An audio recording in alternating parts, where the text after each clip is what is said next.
tuan-tuan dan perempuan, sekiranya ada kelapangan rezeki pada petang ni, ambillah tuan-tuan, belilah satu produk jualan ni, niatkanlah membeli sambil membuat kebajikan. Bantu kami di sini insya-Allah. Mudah-mudahan berkat tuan-tuan menyantuni sambil membeli menyantuni anak-anak yatim dan asnaf, Allah Taala kurniakan makbulkan segala doa-doa hajat-hajat tuan-tuan dan perempuan insya-Allah.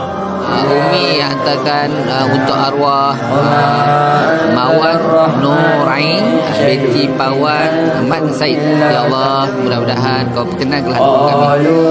Luqman cucu, moga Allah cucu rahmat buat arwah Ghazali ya, insyaallah mudah-mudahan. Okey anak-anak, lambai sikit.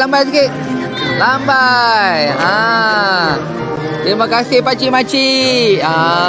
Alhamdulillah. Ini dia buah naga.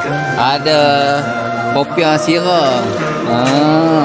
Syukur. Dan ni dia ayak special. Teliak ni. Mudah-mudahan setiap tegukan yang diminum oleh anak-anak di sini insya-Allah, mudah-mudahan sumber kekuatan membasahkan tekak yang kering dahaga. InsyaAllah Allah gantikan di Yaumul Mahsyar nanti ketika kita tidak ada apa-apa. Ni dia anak-anak semua dah tengah beratok, nak ambil makanan.